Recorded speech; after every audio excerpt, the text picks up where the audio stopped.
Bonjour à tous, alors aujourd'hui je vous retrouve pour une recette très simple, c'est les croquants aux noix. Alors pour les croquants aux noix, il nous faut 150 g de cerneau de noix que nous allons mixer et moudre. Il nous faut 120 g de sucre glace et 3 petits œufs ou 2 gros, suivant la qualité des œufs. Voilà, voilà. Voilà ce qu'il nous faut. Alors si vous êtes prêts, on y va pour la recette. Alors nous allons commencer par mixer nos noix. Je vous retrouve une fois que c'est fait. Alors voilà, j'ai mixé mes noix.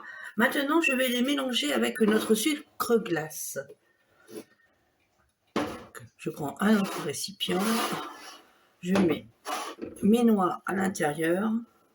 Alors vous pouvez les laisser dans votre mixeur hein, et puis les mélanger à votre sucre glace. Hein, et passer un coup de mixeur après. Bon là, voilà. Et là, vous mélangez bien.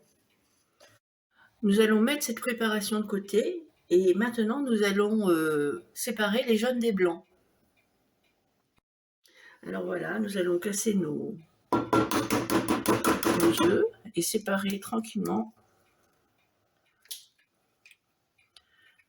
le jaune des blancs. Voilà. Alors les jaunes, on en fera autre chose. Hein. On trouvera bien. En pâtisserie, c'est pas ce qui manque, les jaunes d'œufs. Je vous mettrai un lien vers une recette. Bon, je me rappelle plus le nom, mais je sais qu'il faut des jaunes d'œufs dedans.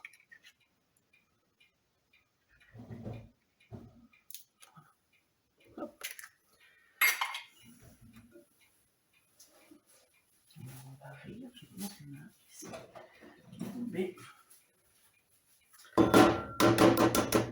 J'en ai mis 3 parce qu'ils sont petits. Je vais m'apercevoir qu'il y en a un qui a dû tomber, que j'ai pas entendu. J'espère qu'il n'a pas fini en omelette. Voilà. Voilà, voilà. Et bien voilà, nos 3 jaunes, nos 3 blancs d'œufs sont là, nos 3 jaunes sont là. On va faire une recette après qui sera pour utiliser les jaunes. Et là, on n'a plus qu'à intégrer maintenant nos jaunes, nos blancs sans les monter directement à notre sucre glace et à nos cerneaux de noix moulus. Allez, on y va. Alors, ne vous inquiétez pas, le mélange est un peu épais. C'est tout à fait normal. Hein.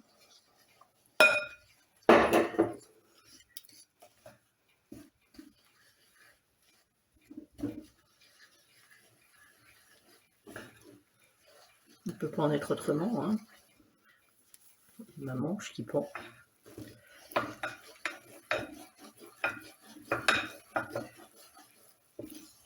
Alors, je suis peut-être un peu moins loquace parce que c'est le matin. Le matin, je suis moins loquace que l'après-midi. Ça fait un mélange un peu comme ça. Non on mélange bien. Hein.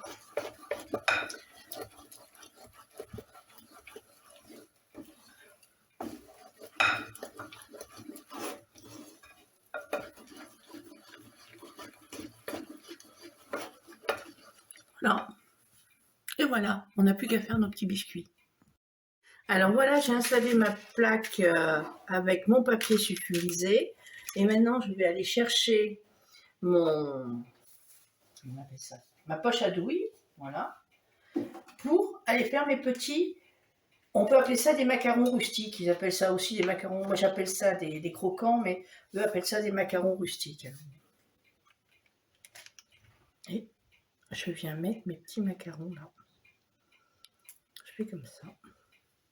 Alors j'ai fait des petits ronds, j'y remplis pas parce que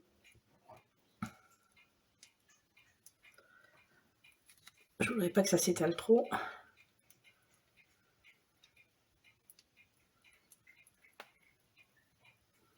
Voilà, je veux quand même un peu généreux. Hein.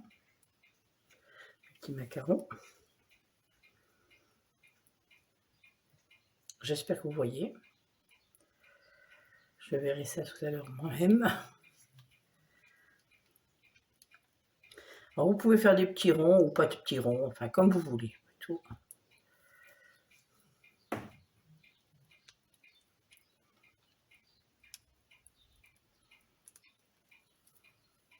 On va en faire un là, tiens.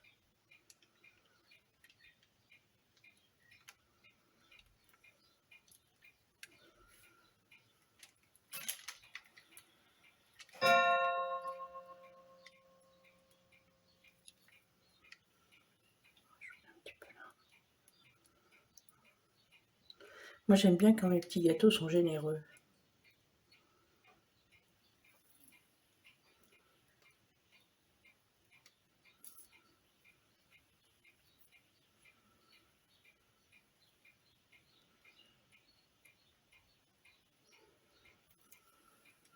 Ah, une bordure.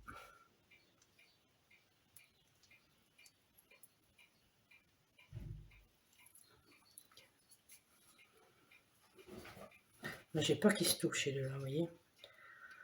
C'est pour ça que je fais des pré-ronds, comme ça au moins je suis à peu près sûre, mais à peu près sûre qu'ils ne se touchent pas. Bon, ben voilà. Je pense que c'est bon. Comme dirait ma grand-mère, il ne faut pas gâcher. Allez, je pense qu'ils sont bons à aller au four. Alors, n'oubliez pas de préchauffer votre four à 190 degrés pendant à peu près 10 minutes. Et puis, ils sont après bons à mettre au four pendant eux aussi 10 minutes. Au bout de 10 minutes, vous regardez pour voir la cuisson. Si elle vous convient, vous les retirez. Allez, on se retrouve après le passage au four. Et voici nos petits croquants. Moi, je les appelle croquants plus que macarons. Mais vous pouvez les appeler comme vous voulez. Ils sont passés au four pendant 10 minutes à 190 degrés. Les voici tout chauds. Alors, on va les laisser refroidir tranquillement. Et puis, on va se retrouver pour la dégustation. À tout de suite. Alors, nous voilà pour mon moment préféré, c'est la dégustation. Ces petits gâteaux sont excellents, je vais vous dire la vérité, j'en ai déjà mangé un, hein, et ils sont très très bons. Alors moi, ils sont, comment dire, moelleux au milieu, parce que moi je les aime comme ça, mais si vous voulez qu'ils soient un peu plus secs, il suffit de les laisser cuire 5 minutes de plus.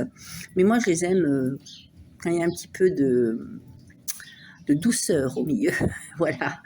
Mais ils sont très très bons et ils sont faciles à faire, il faut peu d'ingrédients. Pour les noix, je vous conseille d'aller les ramasser en bord de route parce que ça vous fera une économie certaine. Et en plus, ça vous donnera une petite matinée champêtre qui ne sera pas désagréable. Alors pas sous la pluie, mais quand il pleut pas, c'est beau à cette saison, la campagne.